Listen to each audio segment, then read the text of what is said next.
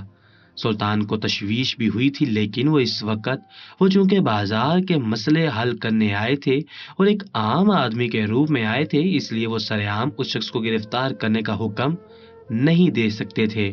اس مقصد کے لیے انہوں نے اس سپاہی کو بلایا تھا اور کہا تھا کہ یہ شخص اپنی بیٹی کیوں بیچ رہا ہے، رات تک مجھے معلوم کر کے بتا دو، کیونکہ فی الحال میں ایک عام آدمی کا روپ دھارے ہوئے ہوں، اس لیے میں ابھی کچھ نہیں کر سکتا، لیکن مجھے رات تک اس شخص کے بارے میں تمام معلومات مل جانی چاہیے۔ وہاں بازار میں بھی سب لوگ حیران تھے، یہاں تک کہ 2-3 لوگوں نے تو اس سے پوچھا بھی تھا کہ وہ اپنی بیٹی کیوں بیچ رہا ہے۔ اس شخص نے نہ جانے انہیں کیا جواب دیا تھا کہ وہ لوگ چپ ہو گئے تھے، یہاں تک کہ کسی نے بھی اس کی بیٹی کو نہیں خریدا تھا۔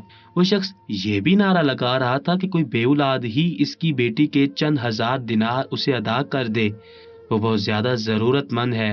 یہ بات سنتے ہی سلطان کو عجیب سا محسوس ہوا تھا، چنانچہ وہ ایک کونے میں چھپ کر بیٹھ گئے تھے اور سپاہی کو جانے کا حکم دے دیا تھا اور خود اس واقعے کی تحقیقات کرنا چاہتے تھے۔ چنانچہ وہ شخص کے جانے کا انتظار کرنے لگے تھے۔ شام ہو گئی تھی، لیکن وہ شخص اس بچی کو بھوکا پیاسا اسی بازار میں گھما رہا تھا اور اس کے دام لگوا رہا تھا۔ سلطان کو بہت زیادہ غصہ بھی آ رہا تھا، لیکن وہ صبر کرنے پر مجبور تھے اور تحمل سے کام لے رہے تھے اور شخص کے بازار سے جانے کا انتظار کر رہے تھے تاکہ وہ اس کا پیچھا کر سکے اور معاملے کو جان سکیں کہ آخر وہ اپنی پھول سی بچی کے دام کیوں لگوا رہا ہے اور کیوں اسے بیچنا چاہتا ہے۔ آخر اسے ایسی کیا ضرورت پیش آ رہی ہے کہ اسے یہ قدم اٹھانا پڑ رہا ہے۔ چنانچہ سلطان وہیں بیٹھ کے تھے اور جیسے ہی شام ڈھلنے لگی تھی اور وہ واپسی کے قدم اٹھانے لگا تھا تو سلطان اس کے پیچھے ہو گئے تھے، یہاں تک کہ وہ پیدل چلتے چلتے سلطنت کے آخری بستی کی طرف نکل گیا تھا۔ سلطان تھک گئے تھے، لیکن انہیں اس واقعے کی تحقیق کرنی تھی۔ وہ جس علاقے میں آیا تھا وہ جھاڑیوں میں بھرپور تھا، جگہ جگہ درخت اگے ہوئے تھے اور جھاڑی دار درخت لگے ہوئے تھے۔ سلطان احتیاط سے قدم رکھ رہے تھے یہاں تک کہ وہ ایک گھر میں داخل ہوا تھا۔ اس سے پہلے کہ سلطان بھی اس گھر میں داخل ہوتے انہیں پاؤں پر کسی چیز کے کاٹنے کا احساس ہوا تھا اور شدید درد اٹھا تھا۔ انہوں نے غور کیا تھا تو انہیں معلوم ہوا تھا کہ جھاڑی میں ایک سانپ نے انہیں کاٹ لیا تھا، کیونکہ انہوں نے سانپ کو اپنے بل میں جاتے ہوئے دیکھ لیا تھا۔ اب سلطان کو افسوس ہو رہا تھا کہ وہ شخص کا مزید پیچھا نہیں کر سکتے تھے کیونکہ تکلیف بڑھ گئی تھی۔ سلطان نے فوری طور پر اپنے پاؤں پر ایک بڑا سا خنجر سے زخم لگایا تھا اور خون بہنے دیا تھا تاکہ سانپ کا زہر نکل جائے، لیکن اب انہیں فوری طور پر محل پہنچنا تھا۔ اس مقصد کے لیے انہوں نے اپنے ساتھ چند قدم کے فاصلے پر ایک سپاہی بھی رکھا ہوا تھا، وہ بھی ان کے ساتھ ہی موجود تھا۔ چنانچہ وہ دوڑ کر ان کے پاس گیا تھا اور اس نے انہیں گھوڑے پر بٹھا کر تیزی سے اینٹ لگائی تھی تاکہ سلطان کے زخم کا علاج کیا جا سکے۔ سلطان نے اس گھر کی نشاندہی کر لی تھی، چنانچہ ان کا ارادہ تھا کہ وہ دوبارہ یہاں لوٹ کر آئیں گے اور خود تحقیقات کریں گے کہ وہ شخص ایسا کیوں کر رہا تھا۔ اس شخص کو دیکھ کر سلطان کو کسی گڑبڑ کا احساس ہو گیا تھا۔ وہ جان گئے تھے کہ کوئی نہ کوئی ایسی بات تو ضرور ہے جس سے وہ بے خبر ہیں، اس لیے وہ اس واقعے کو خود ہی اپنی تناظر میں دیکھنا چاہتے تھے۔ اس لیے انہوں نے اس کا پیچھا کیا تھا اور اس کے گھر تک چلے گئے تھے، لیکن انہیں سانپ نے کاٹ لیا تھا، اس وجہ سے انہیں دوبارہ دربار میں واپس آنا پڑا تھا۔ اور جیسے ہی وہ محل میں لوٹے تھے کہ شاہی حکیم نے ان کا زخم دیکھتے ہی کہا تھا کہ چونکہ آپ کو ایک زہریلے سانپ نے کاٹا ہے تو اس وجہ سے آپ کو چلنا پھرنا منع ہے اور آپ زیادہ دیر چل نہیں سکتے، ورنہ اس سانپ کا زہر آپ کے جسم میں اوپر کی طرف بڑھنا شروع ہو جائے گا، جس کی وجہ سے آپ کو تکلیف شروع ہو جائے گی۔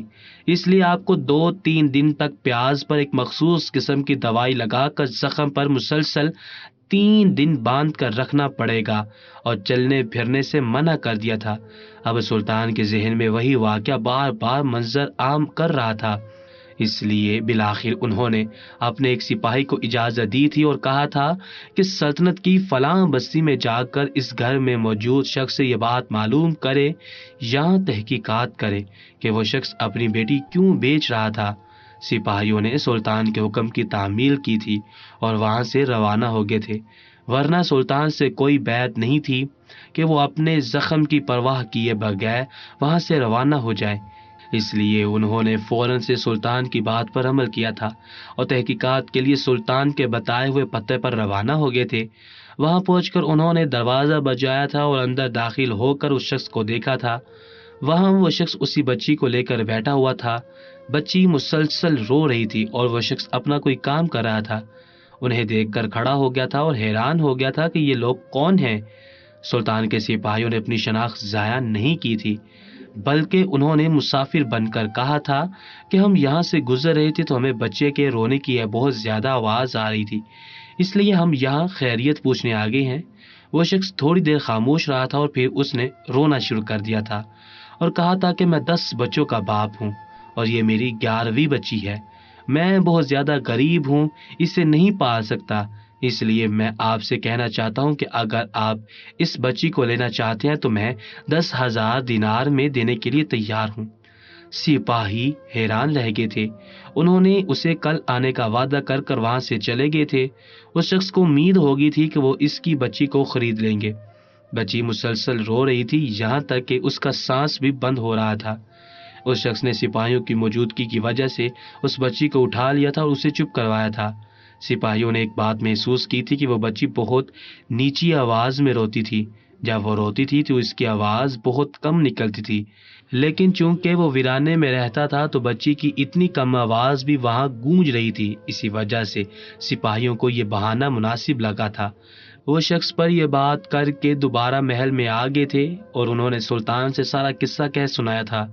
سلطان نے سپاہیوں کو باغور دیکھا تھا اور انہیں کہا تھا کہ میں نے بازار میں یہ بات محسوس کی تھی اور اب تمہاری باتوں سے بھی اندازہ لگا رہا ہوں کہ وہ شخص صاف جھوٹ بول رہا ہے، کیونکہ میں نے خود اسے دیکھا تھا کہ جب وہ بچی رو رہی تھی تو اسے کوئی پرواہ نہیں تھی، یہاں تک کہ اگر کوئی دوسرا انسان بھی ہوتا تو اس بچی کے رونے پر بے چین ہو جاتا اور اسے چپ کروانے کی بھرپور کوشش کرتا۔ لیکن یہ ایک ایسا باپ تھا جو اپنے خون کے رونے پر بھی ایک لمحے کے لیے بھی نہیں گھبرایا تھا،